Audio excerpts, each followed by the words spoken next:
Hi friends, welcome back to my channel. இன்றைக்கி நம்ம இந்த வீடியோவில் நம்ம ஹவுஸ் ரிலேட்டட் வெக்காபுலரிஸ் தான் பார்க்க போகிறோம். அதாவது நம்மளை சுற்றி இருக்கிற நம்ம வீட்டில் இருக்கக்கூடிய நம்ம வந்து டெய்லி யூஸ் பண்ணக்கூடிய திங்ஸ், இது எல்லாத்தையுமே வந்து எப்படி இங்கிலீஷில் சொல்லலாம், அதை வச்சு எப்படி சென்டென்ஸ் மேக் பண்ணலாம் அப்படிங்கிறதான் பார்க்க போகிறோம். இது வரைக்கும் நம்ம சேனலை சப்ஸ்கிரைப் பண்ணாமல் பார்த்துக்கிட்டு இருக்கீங்க அப்படின்னா நம்ம சேனலை சப்ஸ்கிரைப் பண்ணிவிட்டு பக்கத்தில் இருக்க பெல் ஐக்கானை கிளிக் பண்ணிக்கோங்க. இப்போ வாங்க வீடியோக்குள்ளே போகலாம்.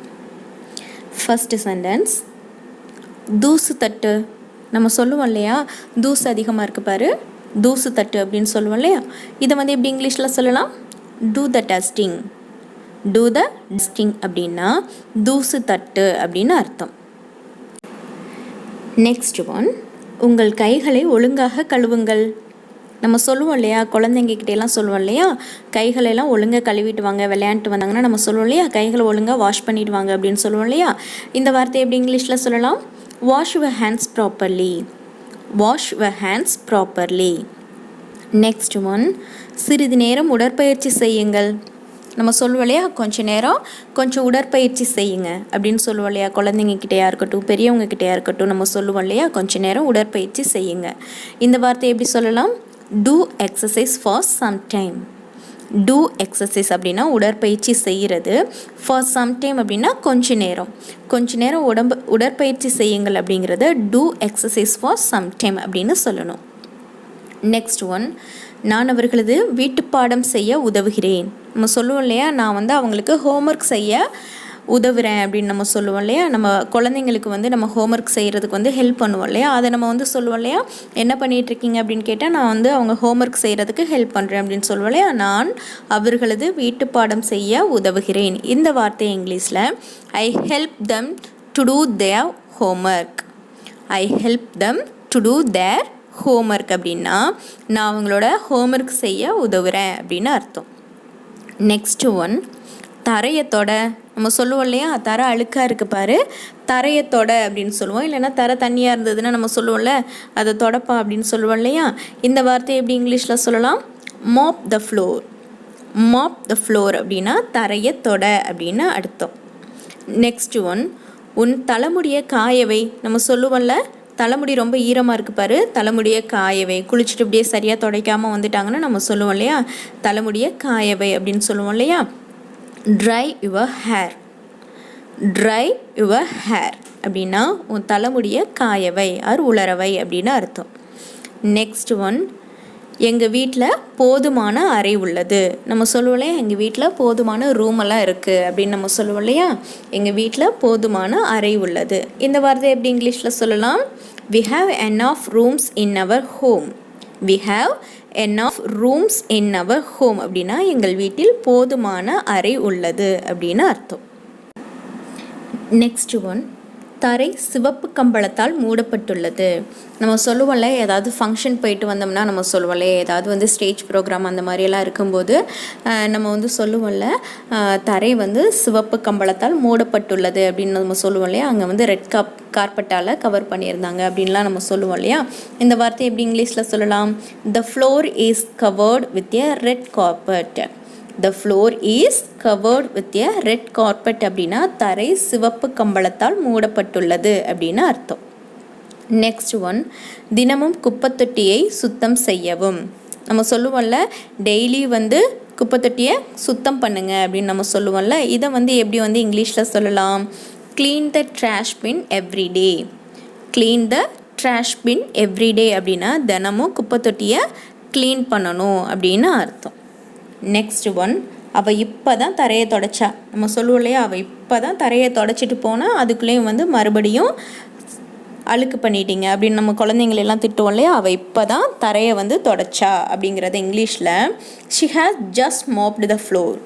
she has just mopped the floor அப்படின்னா அவள் இப்போ தான் தரையை தொடச்சா அப்படின்னு அர்த்தம். நெக்ஸ்ட் ஒன், அவள் நடைபாதையில் நின்று கொண்டிருந்தாள். நம்ம சொல்லுவோம்ல, அவள் எங்கே நின்றுட்டு இருந்தா?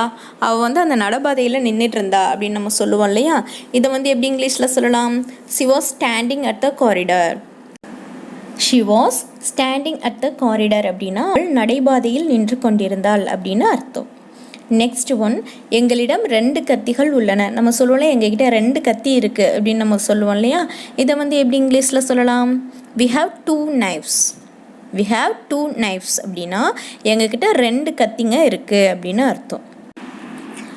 நெக்ஸ்ட் ஒன், நான் ஒரு புதிய வெட்டும் பலகையை வாங்கியுள்ளேன். வெட்டும் பலகை அப்படின்னா அந்த வெஜிடபிள்லாம் கட் பண்ணுவோம் இல்லையா, சாப், அதுதான் கட்டிங் பிளேட்டுன்னு சொல்லுவாங்க, சாப்பிங் போர்டுன்னு சொல்லுவாங்க இல்லையா. நான் ஒரு புதிய வெட்டும் பலகையை வாங்கியுள்ளேன். இதை வந்து எப்படி இங்கிலீஷில் சொல்லலாம்? I have pot a new shopping board. I have pot a new shopping board அப்படின்னா நான் ஒரு புதிய வெட்டும் பலகையை வாங்கியுள்ளேன் அப்படின்னு அர்த்தம்.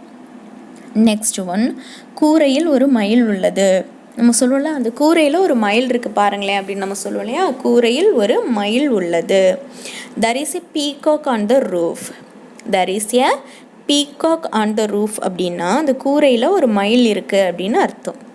நெக்ஸ்ட் ஒன், குழந்தை படிக்கட்டுகளில் ஏறியது. நம்ம சொல்லுவோம் இல்லையா, குழந்தை வந்து படிக்கட்டில் ஏறினுச்சு அப்படின்னு நம்ம சொல்லுவோம்ல, குழந்தை படிக்கட்டுகளில் ஏறியது. the child climbed the stairs. the child climbed the stairs அப்படின்னா அந்த குழந்தை படிக்கட்டுகளில் ஏறியது அப்படின்னு அர்த்தம். நெக்ஸ்ட் ஒன், இது எரிய தலையணை. நம்ம சொல்லுவோம் இல்லையா, இது என்னோட பில்லோ அப்படின்னு நம்ம சொல்லுவோம்ல, இது என்னோட தலையணை, இல்லைன்னா இது என்னோட பில்லோ அந்த மாதிரி சொல்லுவோம்ல. இதை வந்து எப்படி இங்கிலீஷில் சொல்லலாம்? This is my pillow. This is my pillow அப்படின்னா இது என்னோட தலையணை அப்படின்னு அர்த்தம். நெக்ஸ்ட் ஒன், இந்த திரைச்சீலைகளை மாற்றவும். இந்த திரைச்சீலைகளை மாற்றவும். திரைச்சீலை அப்படின்னா கர்டைன்ஸ். இந்த கர்டைன்ஸ் எல்லாம் மாற்றணும் அப்படின்னு சொல்லுவாங்கள்ல வீட்டில், இந்த கர்டைன்ஸ் எல்லாம் மாற்றுங்க அப்படின்னு சொல்லுவாங்க இல்லையா. இதை வந்து எப்படி இங்கிலீஷில் சொல்லலாம்? Change these curtains. Change these curtains அப்படின்னா இந்த கர்டைன்ஸை மாற்றவும் அப்படின்னு அர்த்தம். நெக்ஸ்ட் ஒன், நாங்கள் மாடித்தோட்டம் செய்துள்ளோம். நம்ம நிறைய பேருக்கு வந்து மாடித்தோட்டம் வளர்க்குறதுலாம் இன்ட்ரெஸ்ட் இருக்கும். அப்போ நம்ம சொல்லுவோம் இல்லையா, நாங்கள் மாடித்தோட்டம் வச்சுருக்கோம், நாங்கள் மாடித்தோட்டம் செஞ்சுருக்கோம் அப்படின்லாம் நம்ம சொல்லுவோம் இல்லையா. இதை வந்து எப்படி இங்கிலீஷில் சொல்லலாம்? we have make terrace garden. we have make terrace garden அப்படின்னா நாங்கள் மாடித்தோட்டம் செய்துள்ளோம் அப்படின்னு அர்த்தம். நெக்ஸ்ட் ஒன், குழந்தைகள் கொல்லைப்புறத்தில் விளையாடி கொண்டிருந்தனர். நம்ம சொல்லுவோம் இல்லையா, குழந்தைங்கள்லாம் கொல்லை பக்கத்தில் விளையாடிட்டு இருந்தாங்க அப்படின்னு நம்ம சொல்லுவோம் இல்லையா. இந்த வார்த்தையை வந்து எப்படி இங்கிலீஷில் சொல்லலாம்? the kids were playing in the backyard. the kids were playing in the backyard அப்படின்னா குழந்தைகள் கொல்லைப்புறத்தில் விளையாடி கொண்டிருந்தனர் அப்படின்னு அர்த்தம். நெக்ஸ்ட் ஒன், நேற்று ஒரு புதிய போர்வை வாங்கினேன். நம்ம சொல்லுவோம் இல்லையா, நேற்று ஒரு புதிய போர்வை வாங்கினேன் அப்படின்னு நம்ம சொல்லுவோம்ல. இதை வந்து எப்படி இங்கிலீஷில் சொல்லலாம்? I bought a new blanket yesterday.